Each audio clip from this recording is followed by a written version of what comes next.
यदि किसी की मौत हो जाती है तो उसके फूल आदि कुछ नहीं उठाने हैं, न पिंड भरवाने हैं, न 13वीं, 6वां, बरसुदी, पितृ पूजा, कोई भी समाधि पूजना, श्राद्ध निकालना आदि कुछ नहीं करना है, क्योंकि यह 5 तत्व से बना शरीर तो एक वस्त्र की तरह है और मूल वस्तु जीवात्मा है।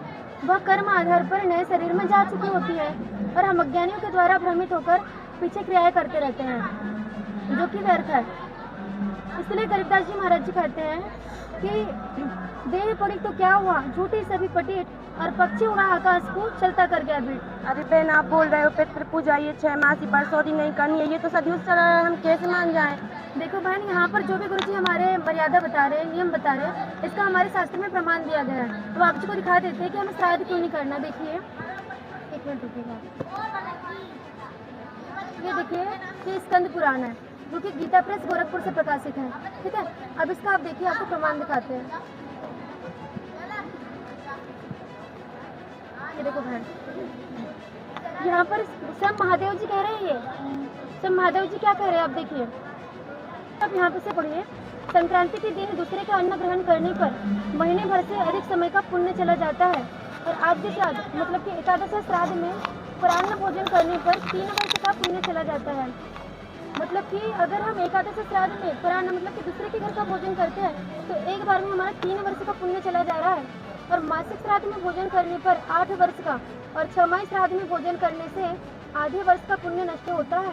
और जो अस्थि संचन श्राद्ध में दूसरे का अन्न खाता है उसका जन्म भर का पुण्य चला जा रहा है। मतलब कि अस्थि संचन श्राद्ध क्या है, जैसे किसी की मृत्यु होती है और हम उसकी विसर्जन करके आते हैं, फिर उसके बाद में हम तेरे भी करते हैं और वहाँ पर भोजन खिलाने के लिए लोगों को बुलाते हैं। तो वहाँ पर अगर एक बार भी जो भोजन करता है उसका जन्म भर का पुण्य खत्म हो रहा है, फिर हमारे पास क्या बाकी रहा। इसलिए गुरुजी ने बताया है कि हमें श्राद्ध करने से और तेरहवीं वगैरह करने से कोई फायदा नहीं मिलता। ठीक है दीदी, जो आपने बताया मैं आपकी बात से अग्री हूँ, लेकिन आपके गुरुजी तो बोलते हैं जो कोई पाप कर्म किए हैं वो नष्ट कर देते हैं, लेकिन हमारे गुरुजी बोलते हैं कि जो हमने पाप कर्म किए हैं पिछले जन्मों में अभी हम कर रहे हैं वो नष्ट नहीं होते हैं कभी भी। मतलब आप इसका बताओ थोड़ा कुछ। बिल्कुल, देखो हमारे गुरुजी संत रामपाल जी महाराज जी सभी शास्त्र से प्रमाणित करके बताते हैं और इसका प्रमाण भी है हमारे वेदों में मतलब कि ऋग्वेद में लिखा है कि वो पूर्ण परमात्मा हमारे पाप कर्म को काट भी सकता है और हमारी आयु भी बढ़ा सकता है। हम आपको इसका प्रमाण दिखाते हैं कि वो परमात्मा पाप कर्म काट सकता है या नहीं काट सकता।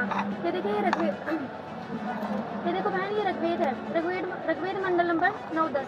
अब इसमें देखो क्या बताया जा रहा है। देखिए, ऋग्वेद मंडल नंबर 9 सूक्त नंबर 82।